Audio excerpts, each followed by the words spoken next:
After watching last week's episode, I gotta tell you, Kim's got a problem. Now, as we discuss this, let's focus on the fact that if things were different, and instead of hitting him with some milkshake or in the last season of Before the 90 Days, instead of throwing some water at him, what happens if she gets angry and she picks something up? I don't know, a bottle, a brick, a rock, a knife that's laying around on the kitchen counter. This could have been a whole different story. Now, I've edited together some scenes from last week's episode, and I want to show you how things could have worked out and some of the idiosyncrasies Kim has when she talks about her cycle of abuse. I never had child, and I have to have one or two. I'm not yelling, I'm making the point. I'm making the point for you to get. I got the point, babe. You know, so why are you just changing now? I'm just not changing. I'm asking questions. You know what? You change it now. It was nice to meet you, but I'm going to go because your ass is pissing me off. Man, we've been called here for a disturbance. Could you please tell us what's going on? Thank you. When I start asking questions, he keeps interrupting me still. And I'm trying to get clarity. And then he gets loud with me, like, don't do that. Don't be. I feel the way he was talking to me was so disrespectful. The respecting is the issue. You get that, I promise you. Well, I don't care about that. He never finds fault with his own actions. Everything's my fault all the time. And you get tired of it after a while and you throw stuff. Like, okay, I'm out. Bye. Now, as you can tell, Kim is a little cray-cray. Hi, I'm James, and this is my take on reality.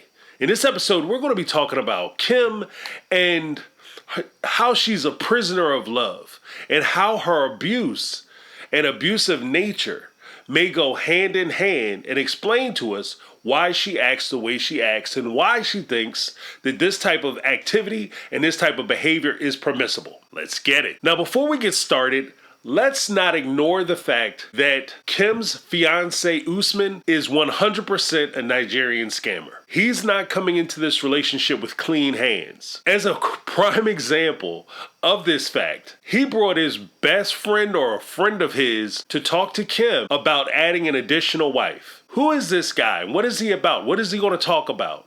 Usman responds, "This is my good friend. He's going to talk to us about polygamy." Oh, really? How many wives does he have? He has 4 wives. He starts talking about himself, and eventually Kim asks him, "How many wives do you have?" He said, "I have 2 wives, 9 kids. How does Usman not know how many wives his friend has, especially if this is the guy who you have coming to talk to your prospective wife about adding additional wives? What do I think the scam is? If you listen to what he said, she'll bring him here on a K1 visa. Within 90 days, she'll marry him. He's going to go back to Nigeria. He's going to meet a new woman, marry her so she can have children with him. Then, according to the guy who is Usman's friend, he's going to bring back the children that he has with this particular woman who's his wife to America. That child will be an American citizen, or at least here on immigration status. Then at some point after Usman gets his green card, let's see what'll happen. He'll get divorced from Kim. Then he, as an American citizen, can file for a K1 visa to bring his wife and reunite her and reunify his wife and her child here in America. Now, with that being said, that in no way excuses Kim's behavior. If anything, it should just be a red flag. She should pack her toys, pack her ball, and go home. If you don't like how the game is turning out and you don't want to play that game, leave. Don't sit there and pretend like you're a victim and you didn't understand what's going on when it's blatantly obvious what's happening. And if you take both of them at their word that he's an honest, honorable man who just loves Kim so much and he wants to come here, if you look at his first appearance on 90 Day Fiance, where he was dating and married a young woman named Lisa, he told her that he wanted to add a second wife because she too, as an American citizen and an older wife, couldn't have children. Funny how he just happens to get older women who can't have babies to fall in love with, to bring them here to the country. I don't know what's going on. Now, one of the easier observations to make in this particular situation is well, what if Kim was a man? Instead of it being Kim, it was actually Kenneth or Aaron or Tom or Dick or Harry, and he did this same thing to his female counterpart or partner in another country. The internet would set him on fire and he'd be excoriated and destroyed. I, too, had said that in the last season of Before the 90 Days when she threw the water on him. I said the same thing. But as I thought about it, it occurs to me that it's not just the fact that she's a woman that makes her think she can get away with it. What it actually is the one thing that they both keep talking about. When he presents the idea that he wants to have multiple wives, he blames it all on his culture. It's a cultural thing. Kim, in response, as a retort to him wanting to have additional wives, says, well, I'm an American. It's against my culture. And culturally, this is strange to me. Hand in hand with that, culture can be defined by country, area, the region, racially, and all kinds of different groups. But it can also be as small as your family and who you're in a relationship with.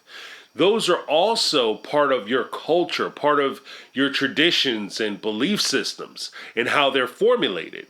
Which means that if you grow up in a culture of abuse, and you've lived in a culture of abuse, and you've come up and had relationships in a culture of abuse, then when you are confronted with any type of obstacles, it just seems natural that you would respond physically and violently.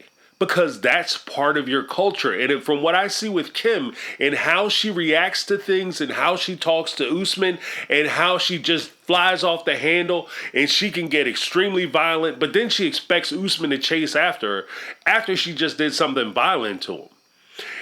This all tells me this all part of her culture, and that culture is one of violence. Now I want to share a story.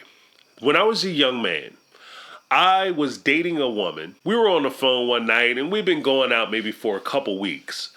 And while we were talking on the phone, for some reason, she said something and I disagreed with it. She said, you know what your problem is? I'd love to hear what my problem is. You don't do love when people ask you that. You know what your problem is? Yeah, I know. I'm sure you'll tell me though. And what she told me was, James, you're too nice. I do things and I get on your nerves and you want to sit here and talk to me. You ask me questions. You care about my opinion. I want you, I'm like, well, what should I do? What do you think I should be doing? Instead, if you do something to upset me or something I don't like, I'm going to tell you about it. We can talk about it. And if you continue to do it, then I'll make decisions. I don't see what the problem is. You know what she told me? I want you to get physical. I need you to show me some emotion. I need you to come over here and want to, shake me up and choke me out and all that stuff. What? That's not how I grew up. That's not the family I saw, because that's I grew up in a different type of culture.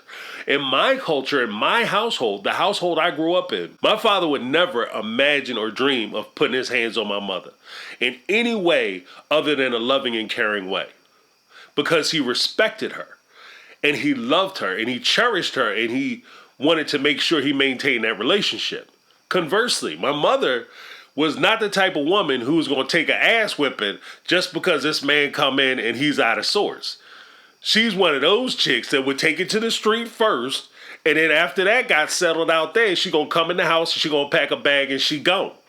That's the way my mom would have done it if my daddy ever would have lost his mind and thought he was getting crazy. Now, when I responded to her, this is not how I grew up. This is not what I've seen. This isn't how I do it. She became so angry. You could hear her screaming on the phone and hollering. And I was sitting there listening to this woman, this grown woman, tear her house up. I could hear furniture breaking. I could hear the TV go over. I heard her tear her house to pieces. And at that moment, I was like, thank God for one, I'm not there, because if this is how she's acting when I'm on the phone, imagine if I was sitting there with her, we'd be in there scrapping. And I don't want to fight people. That's not what I want to do. Especially people I'm supposed to be in a pseudo relationship with or moving towards a romantic relationship with. I don't want to fight you. This is crazy, right? And needless to say, that relationship was over, but I never forgot that. And that's kind of what I see with Kim. She kind of has that beckoning. She fully expects Usman to react and give it back to her, and the two of them get into it, because maybe to her, to some people, that is a form of love and compassion. If you don't act out and you don't get violent, then you don't care. And they have a problem with that. So with her, if that's part of her culture and part of how she sees love, because to her, love hurts, then Usman is doing himself a tremendous favor. Look, I'm telling you, I'm an American citizen. I love America. I couldn't imagine living anywhere else. There's a ton of places I want to visit, but this is my home. And I am telling you that it is not worth it to come here and be under somebody's boot and be in fear of your safety, your health, and your freedom because you want to come to this country. I'm telling you, it's just not worth it, because you can find yourself in a horrible situation. When you talk about the culture of abuse that Kim seems to be a part of and seems to bring into her relationships, you also have to take into consideration the earmarks of how abusers work. They're jealous, they're possessive, they're envious, they try to control you. And no matter what happens and no matter what they do or how badly they act, it always seems to be their partner's fault. As mentioned previously in this video, if you notice, when Kim was confronted outside, what happened? Oh, he was in there yelling at me. He was cutting me off, and he wasn't showing me respect. You just said you didn't care about respect, for one. For two, he was speaking very calmly, and he was just merely trying to make points. Now, granted, they're points that you don't want to hear about and points you don't like, but they're points nonetheless. And he wasn't screaming, he wasn't hooping, he wasn't hollering, and he wasn't cutting you off. He wasn't acting violent. You're the only person who started yelling. You're the person who jumped up, ran off, and then slapped a cup onto him and then ran out. And I can imagine the way I set it up in the previous part of the video. Clearly she wasn't arrested, but I could imagine that if the police would have shown up, that would have been the excuse she used. Or she would pepper it with, oh, I was scared. He was acting really aggressive and I didn't know what he was going to do, so I just wanted to get out of there, and that was the way I would get out. If she hurt him and he was injured, or she, God forbid, killed him, it would be the same thing. He did something, and why does he keep making me act this way? That's something she said in the car. You think I like acting this way? You keep making me act this way. This is almost something out of a Lifetime movie. You think I want to hit you? Why do you keep making me hit you? It's a problem, and she should seek help. You shouldn't be in a relationship with anybody except for maybe Jesus. You have to stop acting as though it's okay for you to put your hands on somebody and degrade yourself. Furthermore, as part of this culture of abuse, if you notice, Kim's character has evolved. Her cycle of abuse has evolved. It's changed, because now not only does she want to go back and forth with Usman, but she wants to use that second wife. If you listen to what she says, I get all the love. I get all the respect. She gets nothing. She just basically gets to hold a child. And she's just here basically as a surrogate, which they have surrogates. I don't understand why you need a wife. Just have a get a baby to a surrogate and get the baby. You can maybe even salvage some eggs. Who knows? But she wants a victim. Because 9 times out of 10, hurt people, and people who've been the victim of these types of crimes oftentimes want to feel like the winner. They want to feel like they're on top. She's been used and abused by different men. Now she wants to feel what it's like to be a winner in this type situation. And I think that's part of her evolution. So she's looking to hurt somebody else the way she's been hurt, and she wants to do it with Usman. Like, okay, I'm out. Bye. My name is James. This is my take on reality. Give me your takes in the comments down below, and I'm out. 'Cause I've been living life right like I could.